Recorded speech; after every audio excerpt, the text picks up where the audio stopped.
What's up, guys? This is Coach Grant with First Down Training, and today we're going to be talking about the average weight for high school football players based on their position. But we are also at the end of this video going to give you guys some simple tips to help you gain weight if maybe you don't hit these averages for your position. Now, fellas, we're going to start out first with the quarterback position. So the quarterback position, there are a lot of things that go into the quarterback position besides obviously your height and your weight.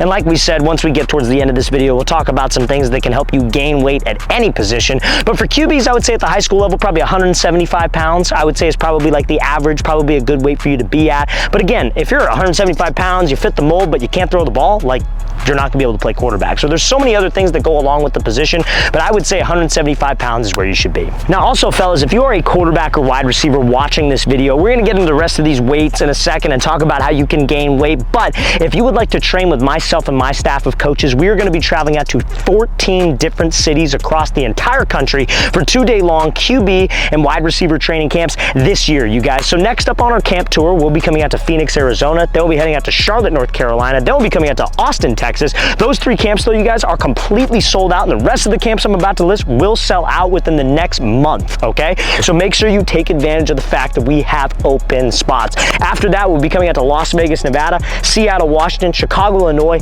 Newark, New Jersey, Birmingham, Alabama, Houston, Texas. Then we'll be coming out to Boston, Massachusetts, Columbus, Ohio, Boise, Idaho, and then last but not least, we'll be finishing off our tour in Los Angeles, California. So guys, you want some more information, want to sign up, very first link in that description below. Make sure you get your spot while they are available now. Now let's talk about wide receivers and DBs. I would probably say 170 pounds is average at the high school level. There are obviously a lot of things that go into those positions as well. You gotta have speed, you gotta have quickness. If you're 175 pounds, or excuse me, if you're 170 pounds, but you're like a high body fat percentage, you're probably not gonna be the most like physically cut out to play receiver or DB. Not to say you can't play it, I'm just saying that you probably need to slim down or at least try to put on more muscle rather than like dirty bulk and just put on any type of size. So I'd say 170 pounds, but at a low body fat percentage so you can maintain your athleticism. Now we're gonna rapid fire these next 3 position groups because I wanna get into how you guys can actually gain weight here in a second. So for running backs and linebackers, I would say probably 185 pounds. Now I think that 185 could be a little bit on the thicker side of things, but you obviously gotta have a ton of strength and a ton of lateral quickness and agility to be able to play running back or linebacker. Now,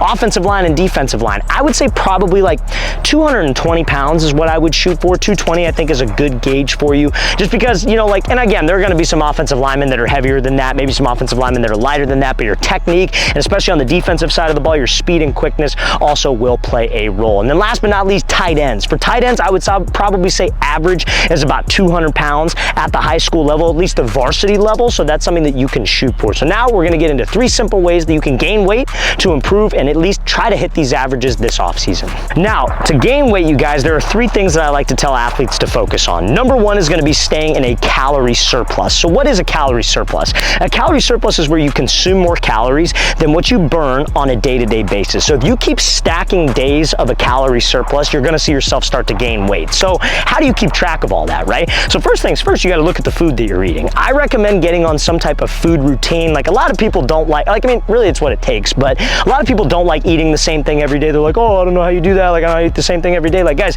it takes an extreme amount of discipline to be able to gain weight and actually change your body. So eating the same thing every day is a great way. And again, you don't have to do it for forever, but you do it for an entire 3-4 month span, and you focus on the amount of calories that you're consuming every day, and it's the same amount. Then you focus on not burning a certain amount of calories over that, you're gonna gain weight, you guys. So I would keep track of the amount of calories in every single food that you eat, try to stay consistent with those foods on a day-to-day basis. Obviously, you could have a cheat meal here and there, but then I would invest in some type of tool like a Fitbit, an Apple Watch, something you wear while you work out to track how many calories you burn. So okay, I gotta hit this, and this is how much I'm burning, and you try to stay on that pace. Now, number 2, protein consumption. If you guys would like a good protein powder that you can add to your diet, post in the comment section below. Just say, hey, coach, I want a link to that protein powder, and I'll send you one, because you guys need to get 1 gram of protein per pound of desired body weight. Now, don't take that too literally. If you're 150 and want to go to 180, if you're eating 180 grams of protein or consuming 180 a day, you're not going to magically jump to 180. You got to take it incrementally. So I would start with like 155, 160, 160, 170. So those protein, like I guess you could say calories, should be a big staple of that calorie surplus that we're trying to stay in. And then last but not least, you gotta get in the gym, you guys. I think a lot of players don't even work out at all. So I think just getting in the gym and doing anything is going to help you put on size. But if you're in the gym consistently, you need to be training to put on muscle mass and to put on size. And that's staying in a hypertrophy rep range, which is a 10 to 12 rep range when you work out. So for example, if I'm doing bench press and I'm trying to max out, and I'm doing 1 to 2 reps, that's gonna get you stronger, and yes, you need that, but that's not necessarily put on muscle mass. But if you stay in that 8 to 12 rep range and you're pushing yourself to failure and you're doing maybe 3 to 4 sets of that, that is that hypertrophy rep range. So that's how I recommend lifting. Now you need to be doing kind of like bodybuilding centric exercises like bench, shoulder press, curls, squats, anything for your legs is super important. Over the explosive movements like power cleans, box jumps, you still got to incorporate those because we are football players and we are athletes, but you need to do those bodybuilding type lifts and stay in that rep range. And if you focus on those 3 things, guys, I promise you, you will gain weight and help you hit those averages that we discussed in this video.